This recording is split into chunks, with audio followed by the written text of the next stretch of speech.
بات بھی ہوتے جو مسلمان بھی ہیں، کچھ بڑی بات بھی ہوتے جو مسلمان بھی ہیں، اس کے بعد اب تو جیسے بھی ہو حالات ہمارے لوگوں، اب تو جیسے بھی ہو حالات ہمارے لوگوں، خود کو تقسیم نہ کرنا میرے پیارے لوگوں، خود کو تقسیم نہ کرنا میرے پیارے لوگوں۔ اس کے بعد تشریف لا رہے ہیں درجے ثانویہ کے طالب علم بدر الدین، جن کا موضوع ہے دینی اور عصری اداروں میں دوریاں کیوں۔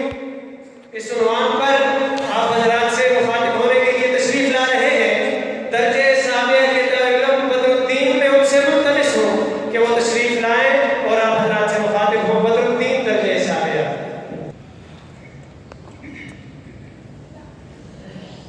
مبسملا ومحمدلا ومصليا ومسلما، أما بعد فأعوذ بالله من الشيطان الرجيم، بسم الله الرحمن الرحيم، قل هل يستوي الذين يعلمون والذين لا يعلمون، صدق الله العظيم۔ اپنے مرکز سے ہٹو گے تو دور نکل جاؤ گے، خاک ہو جاؤ گے، افسانوں میں کھو جاؤ گے۔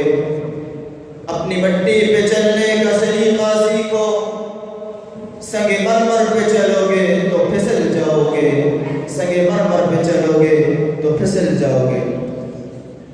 قابل سر تکریم حضرات علماء کرام، دور دراز سے تشریف لانے والے معزز مہمانان گرامی اور میرے معزز طلباء ساتھیوں، آج کی اس بارونق محفل میں جس موضوع کا سہارا لے کر آپ حضرات کے سامنے حاضر ہوا ہوں وہ ہے عصری اور دینی اداروں میں دوریاں کیوں۔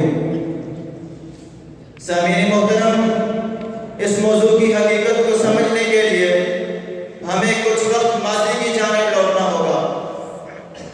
جب میں تاریخ کے اوراق پلٹتا ہوں تو مجھے نظر آتا ہے کہ مدینہ منورہ میں ایک ہی مدرسہ صفوہ نامی، جو کالج بھی تھا، یونیورسٹی بھی تھی، خانقاہ بھی تھا، مدرسہ بھی تھا، جس کے معلم انسانیت سرکار دو جہاں صلی اللہ علیہ وسلم اپنے شاگردوں کو اعتقادیات، سیاسیات، اقتصادیات، معاملات اور عبادات سکھاتے نظر آتے ہیں۔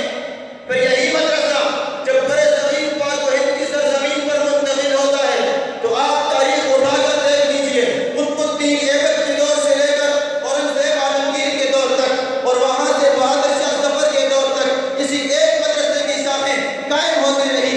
انہی مدارس سے ابو بکر جیسے صدیق، عمر جیسے عادل، عثمان جیسے سخی، علی جیسے شجاع، معاویہ جیسے سیاستدان، عمر بن عاص جیسے مدبر پیدا ہوتے رہے۔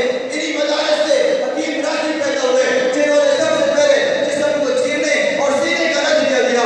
انہی مدارس سے البیرونی پیدا ہوا جس کے نظریے کو لے کر مغرب آج چاند تک پہنچ چکی ہے۔ انہی مدارس سے ابو علی سینا پیدا ہوا جن کی کتب آج بھی آل یورپ کی لائبریریوں کی زینت بنی ہوئی ہے، جنہیں دیکھ کر علامہ اقبال نے فرمایا تھا مگر وہ علم کی موتی، مگر وہ علم کی موتی کتابیں اپنے آبا کی، جو لے کر تم کو یورپ میں تو دل ہوتا ہے دوبارہ۔ ارے تجھے آبا سے اپنے کوئی نسبت ہو نہیں سکتی کہ تو گفتار، وہ کردار، تو ثابت، وہ سیار۔ سامعین محترم، پھر افسوس سے جب انگریز نے برے صغیر پر اپنے مضمون قدم جمائے تو انہوں نے سب سے پہلا ہدف مسلمانوں کی نظام تعلیم کو بنایا۔ مسلمانوں کا ان کے تعلیم سے رشتہ یکسر کاٹ دیا گیا اور ان کے لیے ایک ایسا تعلیمی نظام بنایا جس کی وجہ سے مسلمانوں کی جڑیں کھوکھلی ہوگی۔ ارے یہ صرف جذباتی باتیں نہیں۔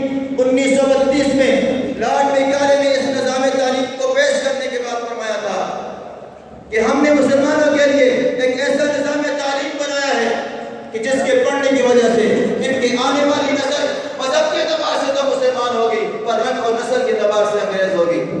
ارے اسی پر بس نہیں، مغربی استعمار نے یونیورسٹی کی گزرا اور علماء کے درمیان نفرت کو بڑھ دیا، اللہ اور مسلم کی تفریق کر دی، جس کا مقصد صرف اور صرف یہ تھا کہ مسلم معاشرہ ان دو پڑھے لکھے طبقوں سے کوئی فائدہ حاصل نہ کر سکے۔ لہذا میری ارباب علم و دانش سے خدمتگارانہ اپیل ہے، کہ اپنے نونہالوں کی فکر اور تربیت اس انداز سے کیجیے کہ ان کا قبلہ مغرب نہ ہو اور ان کا قبلہ مکہ اور مدینہ ہو۔ سامعین محترم، آپ کی توجہ کو ایک اور جانب مبذول کرنا چاہتا ہوں۔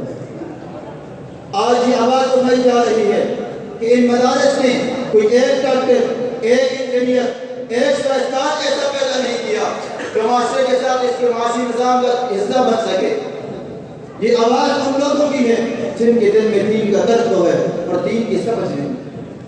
اس لیے کہ عصری اداروں اور دینی اداروں کے قیام کے مقاصد جدا جدا ہیں۔ دینی اداروں میں جو تعلیم دی جاتی ہے اس کا تعلق انسان کی روح کے ساتھ، انسان کی آخرت کے ساتھ، رب تعالیٰ کی رضا کے ساتھ اور انسان کی ہمیشہ ہمیشہ کی کامیابی کے ساتھ ہے۔ نبی علیہ السلام ارشاد فرماتے ہیں من تعلم علما مما يبتغى به وجه الله تعالى لا يتعلمه الا ليصيب به عرضا من الدنيا لم يجد عرض الجنة يوم القيامة۔ جو علوم شرعیہ کو دنیاوی اغراض کے لیے حاصل کرے گا